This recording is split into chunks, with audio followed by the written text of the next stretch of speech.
किसान साथियों, नमस्कार। पारामाइंड फार्मिंग 2020 के इस संदर्भ में आज हम एक नए वीडियो के साथ आपके साथ हैं कि हमें नरमे की बिजाई करते समय किस प्रकार के बीजों का प्रयोग करना चाहिए। अच्छे प्रकार के बीजों का प्रयोग न करने से हमें क्या नुकसान होता है, इन सभी बातों के साथ मैं आज विष्णु कुमार आपके मध्य हूँ।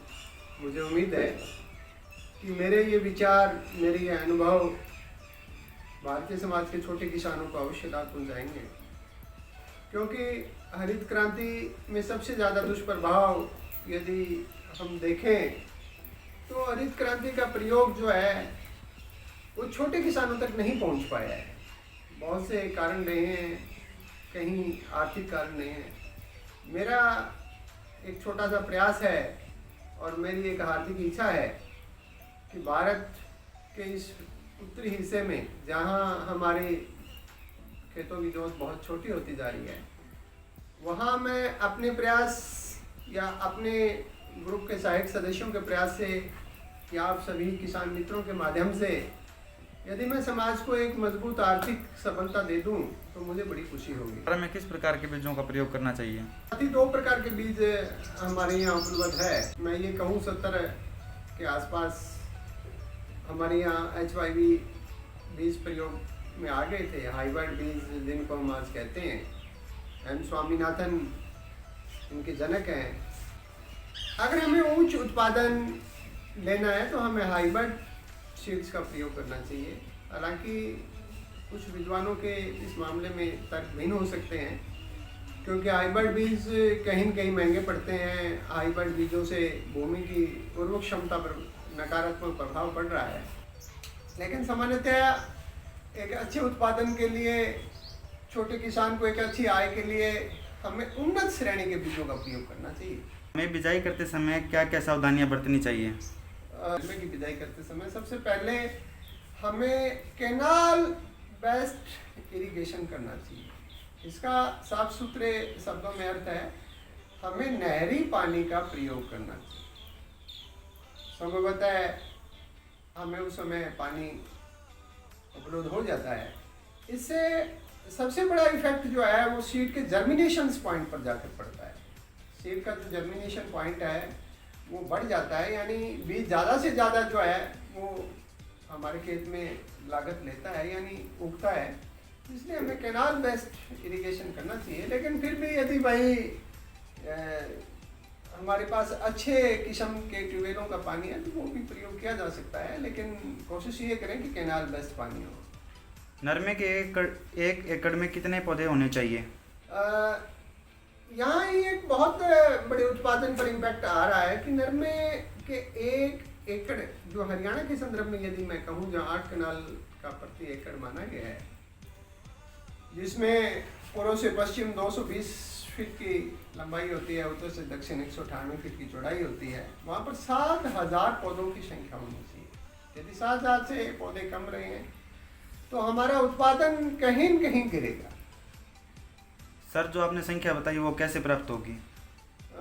देखो, वास्तव में तो ये ज़मीनी चीज़ है। ज़मीन पर जाकर इसको उगेरी जाए, किसानों को समझाई जाए, वो ज़्यादा इम्प्लीमेशन हो सकती है। लेकिन मैं एक छोटा सा आपको तरीका बताता हूँ।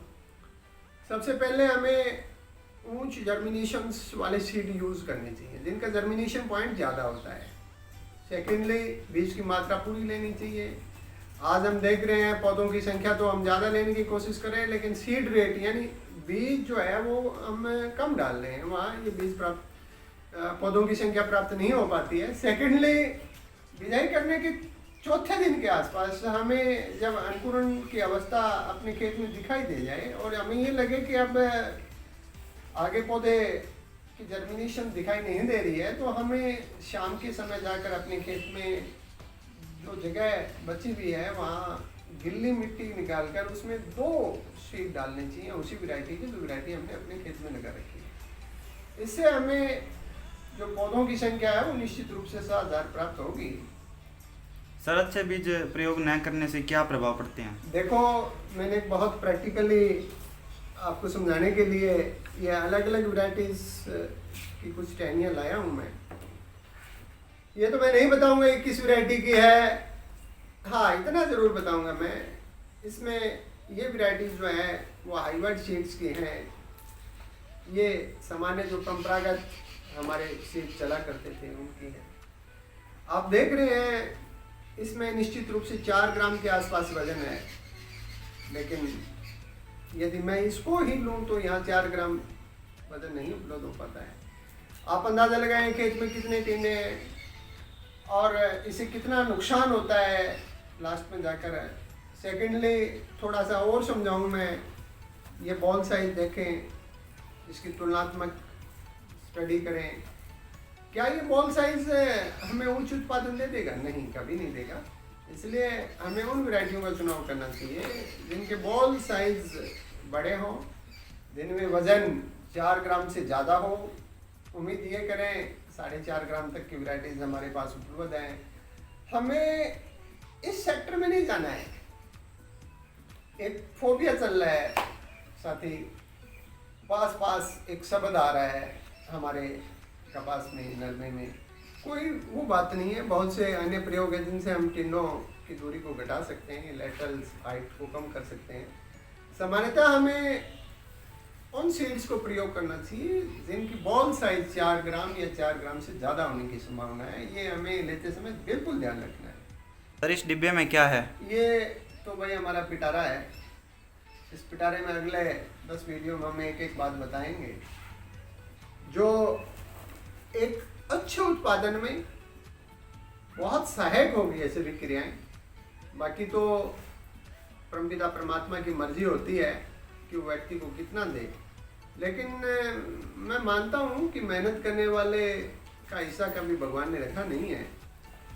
एडवांस में कुछ आपको ट्रैप भी दिखाई दे रहे हैं। ये आने वाले 2 साल के खतरे के प्रति मैं किसानों को आगाह करूँगा।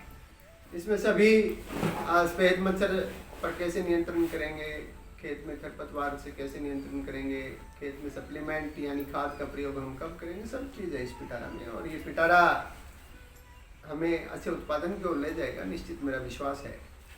सर खेती करते समय हमें किन किन लोगों की राय माननी चाहिए? निश्चित रूप से जिनको अनुसंधान के क्षेत्र में अनुभव है या वो किसी प्रतिष्ठित संस्था से, चाहे वो सीड है, चाहे वो पेस्टिसाइड है, चाहे वो गवर्नमेंट एजेंसीज हैं, चाहे उनका खुद का अपना एक लंबा अनुभव है, वो प्रगतिशील किसान है, ऐसे लोगों की राय हमें निश्चित माननी चाहिए, ज़रूर माननी चाहिए। उनकी राय में दम होता है। उनकी राय से हम एक अच्छे उत्पादन की ओर जो वो अपने खेत को ले जाते हैं। सर आप इस वीडियो के अंत में क्या संदेश देना चाहेंगे? मैं सभी किसान भाइयों से यही आग्रह करना चाहूँगा कि मेरा ये लगातार वीडियो डालने का एक ही उद्देश्य है। मुझे कोई चीज़ अपनी शैल नहीं करनी है। मैं सिर्फ अपना एक अनुभव वैज्ञानिक साथियों के मार्गदर्शन को आप तक पहुंचाऊंगा। और सेकेंडली जो खरीफ में नरमा 3 साल 4 साल के बाद हमें एक बहुत करारा झटका देता है। देख रहे हैं हम पीछे, कभी अमेरिकन सुंडी ने दे दिया, कभी व्हाइट फ्लाइन दे दिया, इस प्रकार बेल्ट ने दे दिया।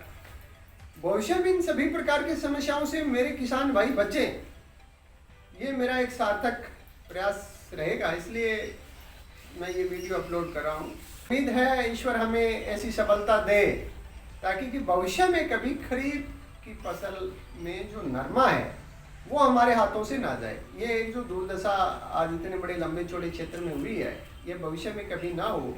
इन्हीं शब्दों के साथ सभी किसान भाइयों, जय हिंद, जय किसान, जय भारत।